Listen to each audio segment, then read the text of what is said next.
School trip की खौफनाक रात। चुड़ैल की कहानी। स्कूल ट्रिप के दौरान सभी बच्चे हंसी खुशी और मौज मस्ती करते हुए जा रहे थे, लेकिन आगे उनके साथ कुछ ऐसा हुआ कि यह स्कूल ट्रिप मौत की ट्रिप में बदल गई। आइए जानते हैं कि ऐसा क्या हुआ उन बच्चों के साथ। दिल्ली के स्कूल से नैनीताल के लिए एक स्कूल ट्रिप पर जा रही थी, जिसमें सभी बच्चे खुश और मस्त थे। रात बढ़ती जा रही थी और बस नैनीताल की पहाड़ियों पर चढ़ने लगी। सभी बच्चे नाच रहे थे और मस्ती कर रहे थे। तभी अचानक ड्राइवर ब्रेक लगा देता है। क्या हुआ ड्राइवर, बस क्यों रोक दी? एक टीचर पूछती है। मैडम जी देखिए, ड्राइवर ने इशारा किया। वे एक औरत है जो बस के सामने खड़ी है। मैडम जी कृपया मेरी मदद करें, मेरा घर ऊपर पहाड़ी की तरफ है और रात काफी हो गई है। मेरा बच्चा काफी छोटा है, कृपया मुझे बस में बिठा लीजिए, औरत ने कहा। टीचर ने बाकी सभी टीचरों से बात की और उस औरत को बस में बिठा लिया। नेहा, पूजा और पूजा का भाई रोहन भी इस ट्रिप पर थे। नेहा थोड़ी देर पहले तक नाच और खेल रही थी, लेकिन उस औरत के आते ही उसे कुछ अजीब सा महसूस होने लगा।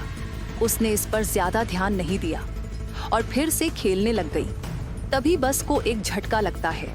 औरत ने अपने बच्चे को ढकने वाले कपड़े को ठीक किया और नेहा ने बच्चे का चेहरा देखा। बच्चे का चेहरा कंकाल जैसा लग रहा था और उसके चेहरे पर कीड़े रेंग रहे थे। नेहा ने जोर से चीख मारी, मैम वो बच्चा कंकाल है। सभी लोग हैरान हो गए और उस औरत को देखने लगे। औरत हंसते हुए बच्चे का चेहरा दिखाती है और वह एक सामान्य बच्चा ही था। नेहा की बात सुनकर सभी लोग फिर अपनी अपनी जगह पर बैठ जाते हैं और नेहा भी शांत हो जाती है। औरत बस रोकने का अनुरोध करती है और फिर बस से उतर जाती है। जाते समय उसका बच्चा एक खिलौना बस में गिरा देता है, जिसे रोहन उठा लेता है। नेहा खिड़की से बाहर देखती है कि औरत बस के पीछे की तरफ जा रही है और अचानक ही औरत अपना सिर घुमाकर नेहा को देखती है और एक शैतानी हंसी हंसती है। नेहा अपनी टीचर को दिखाने की कोशिश करती है, लेकिन औरत अपना सिर फिर से घुमाकर पीछे की तरफ चली जाती है। मैम, मैं सच कह रही हूँ, वो बिना घूमे ही पूरा सिर घुमाकर मुझे देख रही थी, नेहा डरते हुए कहती है। टीचर ने इसे नजरअंदाज कर दिया और अचानक बस के एक टायर की आवाज होती है। बस का टायर पंचर हो गया है, अब इसे ठीक होने में कल लग जाएगा। टीचर्स ने पास के होटल में रुकने का फैसला किया। सभी बच्चे डिनर करके सोने के लिए अपने अपने कमरों में चले गए। नेहा, पूजा और पूजा का भाई रोहन एक ही कमरे में रह रहे थे। रोहन के पास वही खिलौना था जो औरत के बच्चे का था। रोहन उस खिलौने के साथ खेल रहा था और बेतहाशा उसे पसंद कर रहा था। नेहा ने कहा, चलो सोते हैं, मुझे बहुत नींद आ रही है। दोनों लेट जाती हैं, लेकिन रोहन अभी भी खिलौने से खेल रहा है। पूजा ने उसे सोने के लिए कहा, लेकिन रोहन गुस्से में खिलौना नहीं छोड़ रहा था।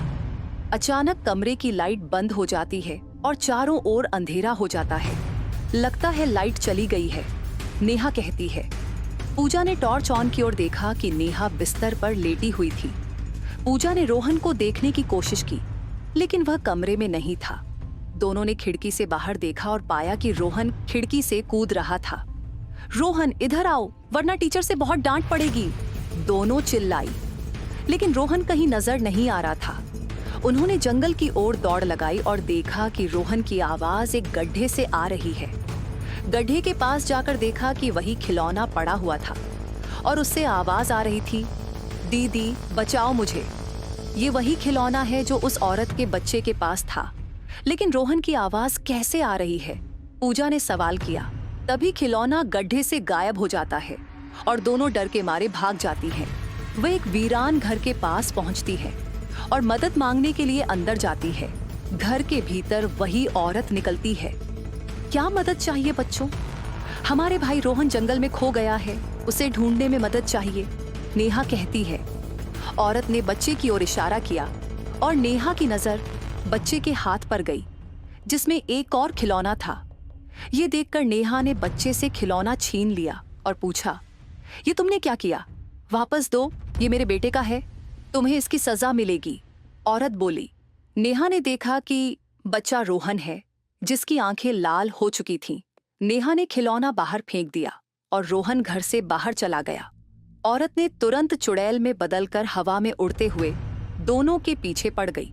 नेहा और पूजा जंगल से बाहर भागने लगी। तभी पूजा को रोहन की आवाज सुनाई देती है। दीदी, मुझे छोड़कर मत जाओ, मुझे बहुत दर्द हो रहा है। दीदी, वो रोहन नहीं है, वो चुड़ैल है। उसने पहले ही रोहन को मार दिया है, अब वो तुम्हें भी मार देगी। नेहा चिल्लाई, लेकिन पूजा ने उसकी बात नहीं सुनी और रोहन के पास चली गई। जैसे ही पूजा रोहन के पास पहुंचती है, औरत उन्हें उठा ले जाती है। नेहा भागते हुए सड़क पर आ जाती है और थककर बेहोश हो जाती है। जब वह अगली सुबह उठती है तो देखती है कि जंगल से पूजा और रोहन की लाशें मिल चुकी हैं। एक गांव वाला बताता है कि एक औरत अपने बेटे के साथ वहां रहती थी। कुछ लोग उसकी जमीन पर होटल बनाने आए थे और उसे मना करने पर उसने अपने बेटे के साथ पहाड़ से फेंक दिया। तब से उसकी आत्मा बच्चों को मार देती है